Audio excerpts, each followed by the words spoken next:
ঝমঝমে বৃষ্টি, মাঝরাত, আর বীরভূমের এক পরিত্যক্ত জমিদার বাড়ি, যেখানে দেয়ালে ঝোলানো পূর্বপুরুষের তৈলচিত্রের চোখগুলো নড়ে ওঠে, আর বন্ধ ঘুলঘুলি থেকে ভেসে আসে এক অমানসিক আর্তনাদ।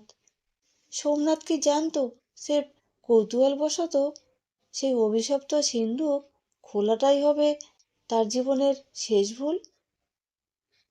হ্যালো, শুনতে পাচ্ছ? তোমার সেই চেনা কণ্ঠ। আমি অসীমা, আর তুমি শুনছো স্বপ্নদর সত্যি। তুমি কেমন আছো? আশা করি তুমিও তোমার পরিবারের সবাই ভালো আছো। আমিও ভালো আছি। আজ তোমাদের জন্য নিয়ে এসেছি হাড় হিম করা এক অলৌকিক কাহিনী। রাতের নিস্তব্ধতায় কানে হেডফোন লাগিয়ে তৈরি হয়ে নাও এক ভয়ঙ্কর অভিজ্ঞতার জন্য। তুমিও তোমার পরিবারের সবাইকে স্বাগত জানিয়ে শুরু করলাম ৬২ নম্বর এপিসোডে আজকের গল্প, ভুতুড়ে কাণ্ড। হ্যাঁ, ঠিকই শুনেছ, আজকের গল্প ভুতুড়ে কাণ্ড। সোমনাথ পেশায় একজন ব্যাংকার। শহরের ব্যস্ত জীবন থেকে ছুটি নিতে সে সপরিবারে গিয়েছিল বীরভূমের প্রত্যন্ত গ্রামে, তাদের আদি পুরুষদের ভিটেতে। সঙ্গে ছিল স্ত্রী রিনা আর ৭ বছরের ছোট্ট মেয়ে পিউ। বাড়িটা ছিল বিশাল, পুরোনো আমলের খিলান আর নোনাধরা দেওয়াল। দিনের আলোতেও বাড়ির ভেতরের স্যাঁতসেঁতে অন্ধকারে এক ধরনের থমথমে ভাব লেগে থাকত। প্রথম রাতটা ছিল অমাবস্যার। মাঝরাতে রিনার হঠাৎ ঘুম ভেঙে গেল। সে দেখল পাশের ঘরে পিউ কার সাথে যেন ফিসফিস করে কথা বলছে। রিনা গিয়ে দেখল পিউ একা ঘরে খাটের ওপর বসে আছে, আর তার সামনে একটা পুরনো কাঠের পুতুল রাখা। রিনা জিজ্ঞেস করলো, পিউ, কার সাথে কথা বলছিস? পিউ শান্ত গলায় উত্তর দিল, কেন মা? ওই যে দাদুভাই পুতুলের ভেতর বসে আছে। রিনা চমকে উঠল, কারণ সোমনাথের বাবা মারা গেছেন বহু বছর আগে।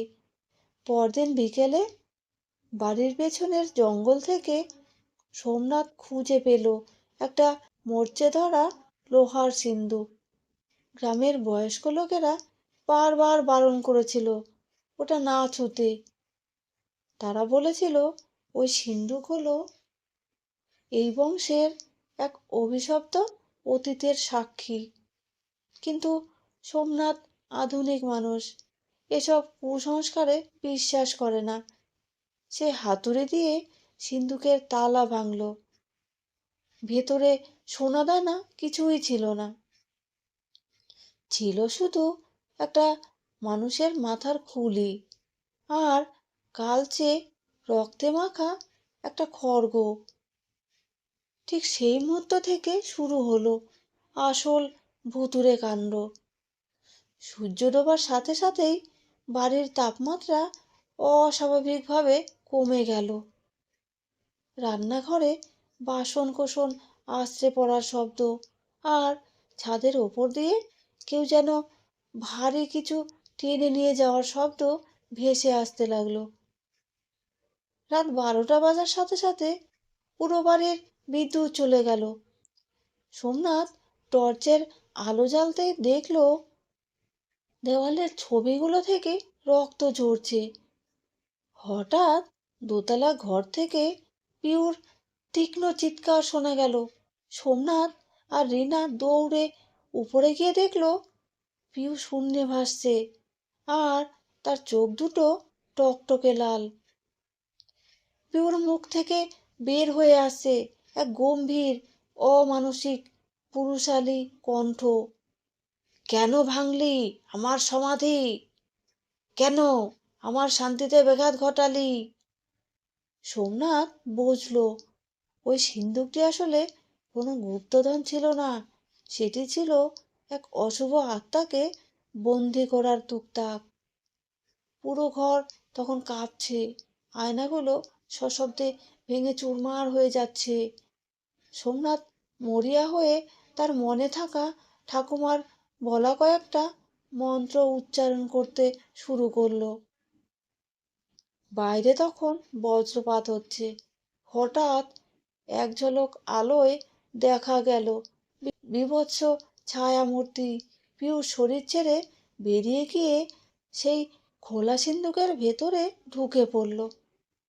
এক নিমিষেই সব শান্ত হয়ে গেল। সোমনাথ দেরি না করেই সেই রাতেই পিউ আর রিনাকে নিয়ে গাড়ি ছুটিয়ে গ্রাম ছাড়ল। পেছনে পড়ে রইল সেই অভিশপ্ত বাড়ি আর রহস্যময় ভুতুড়ে কাণ্ড। তো এই ছিল আজকের হাড় হিম করা গল্প। কিছু কিছু পুরনো রহস্য কি আসলে অজানাই থাকা ভালো নয়? কৌতূহল যখন বিপদের কারণ হয়ে দাঁড়ায় তখন তার পরিণতি এমনই ভয়ঙ্কর হয়। গল্পটা শুনে তোমাদের কেমন লাগলো? গায়ে কি কাঁটা দিয়েছিল? কমেন্ট করে আমাকে অবশ্যই জানিও। গল্পটা ভালো লাগলে একটা লাইক করো আর বন্ধুদের সাথে শেয়ার করে তাদেরও একটু ভয় পাইয়ে দিও।